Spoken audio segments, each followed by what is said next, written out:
You're listening to Up the Turnpike with hosts Mitch Anderson and Matt O'Leary.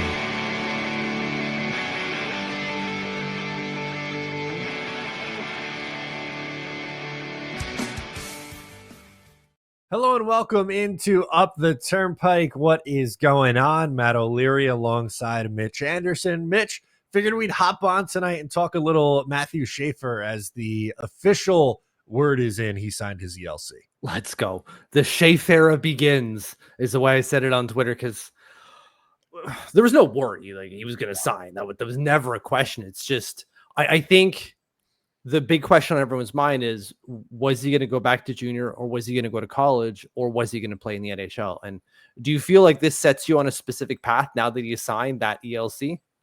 Well, now he can't go to college, right? So that's one of them, which is where I think I wanted to go first here. So I'm kind of glad that you tossed that out there, because there were a lot of people saying that they thought Mathew Schaefer would benefit from going the collegiate route, which, you know, I would like to see him in the league in year one. But if he wasn't to play in the NHL, and whether it was he or the Islanders decided that he's not ready, I thought the collegiate route was the way to go. Yeah. But taking this out of the equation, I don't want to see him go back to the OHL. I don't know what that's going to do for him. No, like when we said this on the podcast before, so PS, sign up to our podcast. It's on Up the Turnpike on Patreon. So patreon.com/Up the Turnpike. And we were talking about how, like, what is there left in juniors for him to do? Sure, he only played 17 games last year, but those 17 games were enough to convince people not only that he should be drafted, but he should be drafted number one. And it was maybe not a no-brainer, but the separation between him and Michael Misa was enough for like, be like, okay, we're good here. So what else could he do by going back to junior that he hasn't proven already? Win a trophy? Okay, fine, I suppose. To me, just play him in the NHL at this point. So they do have the opportunity, right, where they have the 9-game sample, which is what the Colorado Avalanche did with Cal Ritchie, right? They sent him back after his 9-game trial in Colorado. He scored against the New York Islanders because, of course, that's how everyone scores their first career goal against the Islanders. This is how it goes. But there is a world where he makes the opening night team, plays a handful of games, and then goes back. So I do think we have to include that as a scenario also. It's certainly a possibility, of course. So they don't want to burn a year off the ELC, but like, to me, who cares? I don't think there's anything more he could do in juniors that would be like, oh my God, this guy is certainly going to be an excellent player. He's already done it. Again, 17 games. It took him 17 games to just dunk on every draft eligible player. What is he going to do there? The only argument I can hear, and it is a good one, is it gives him another year to bulk up, whereas you don't have him at the NHL level where he could possibly get injured because he hasn't bulked up yet. Although the dude is already cut, but still, you know, he's not put on the mass that other NHL players have put on at this point. This is true. And I was just looking, the last player who was selected number 1 overall who did not come right to the league was Owen Power in the 2021 draft, but he went the college route. He played at Michigan and then ended up coming to the Sabres after his season was over. Exactly. He was already there, right? He had played there. He's drafted out of the University of Michigan, where that is not the case for Schaefer here. But again, and as we know, he's not going to college. He's signed an ELC that prevents him from going the college route. But either way here, I get the argument of sending him back to juniors just to bulk up type of thing so you don't get him injured, right? We've seen that happen before. Connor Bedard got injured his first year. Connor McDavid got injured his first year. I'm sure there are other examples that just aren't coming to mind right away as we speak here, but they're there, right? You're getting what is still not even, he's not 18 yet, right? He turns 18 in a week or two in September. What am I, like in 4 weeks? Like, you're having an 18-year-old kid going against guys who are at their peak 10 years older than he is. Some of these guys are 20 years older than he is. They've been in the league probably longer than he's been existing. Which is nuts to think about it that way, but right. Think about Brent Burns. How long has Brent Burns been in the NHL? He played against Mark Messier. That's how long he's been in the league for. Right? When did Brent Burns start his NHL career? 08? Okay, you're gonna say 07, 08. Yeah. Let's see here. 03, 04 I was is way when off. he makes his debut. He only played 36 games that year, but he played 36 games for the Minnesota Wild in 03, 04. When was Schaefer born? 07. That's right. So uh he's been in the league longer than he's been alive. And he's going to go up against this guy. Of course, he's not at his peak. Obviously, he's Brent Burns, but you're getting the picture here is that these guys have so much more experience, so much more bulk, so much more heft to throw at this kid.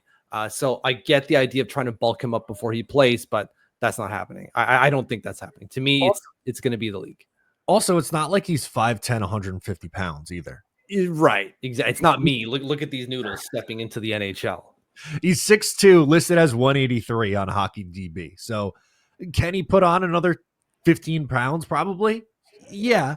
But I don't know. 183 pounds at 62 isn't, string bean. There's a little bit of mass there. And we've seen pictures of him on the beach on Long Island, right? And again, cut.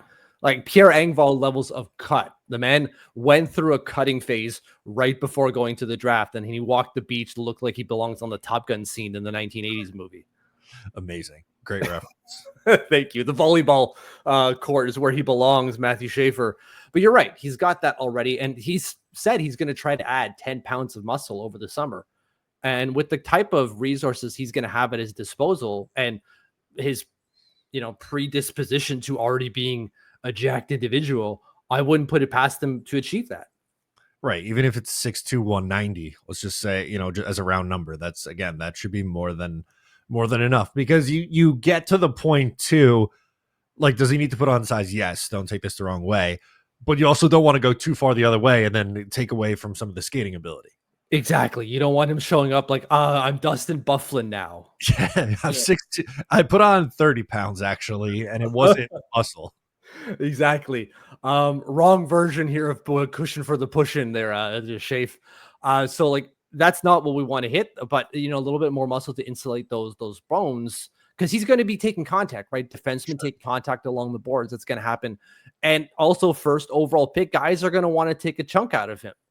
Whether they were drafted with him, which probably not going to be the case this year, but some of them, agitators are going to want to take a chunk out of the kid for sure. So he's going to have to put that on just to insulate himself from that.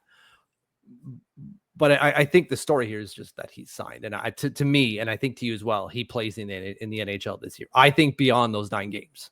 Me too. I think he plays a full year with the Islanders. And you know what? It might not be, linear growth here. There might be some bumps in the road. And that's okay, because this is a transition year for the Islanders. And I would rather have him learning now in a transition year than he sit out an entire year, and next year is really his rookie season when you want to start. I'm not saying that you're Stanley Cup contender right away, but you want to start turning the corner and becoming a more competitive team. Absolutely. And so you want him to learn as quickly as possible. You've got an 18-year-old kid here, not even yet. Like it's gonna take a while for him to be at his peak, but he might hit that peak earlier and stay at that peak longer. If you have him, if he learns these lessons sooner in life, why not? Right? Just let him run with it. Become the guy he should be at 20 instead of 21 or 22, as we see in the NHL nowadays. You've just extended the window of what this kid can be. And already we're seeing he could be an excellent player for the next 15 years in the NHL. And he hasn't even skated a day yet. I don't deny it, but like, that's insane to me. And so why would we delay that in any way, shape, or form? They shouldn't. So we'll see. Obviously, training camp still a few weeks away. It's, August 4th is our first bit of Isles news, like some legitimate Isles news in a while. Yeah. So again, figured we had to pop on, talk through it. But Mathew Schaefer is signed to an ELC max deal, 975 cap hit. Yeah. Hopefully good bang for your buck. And all the signing bonus, not signing, all the performance bonuses, as he deserves. But hopefully, right, we get some good value where he's playing significantly higher than the value of a 975 contract for these 3 years. That'd be nice. I'm sure it's going to happen. I'm sure of it. Maybe not in year 1, but by year 2, I think we see a lot of value on this at minimum. Guys, that'll do it for us in this one. Thank you so much for hanging out. Make sure to subscribe if you're new. Leave a like before you hop out of here. I'm Matt O'Leary. He is Mitch Anderson, and we'll catch you next time.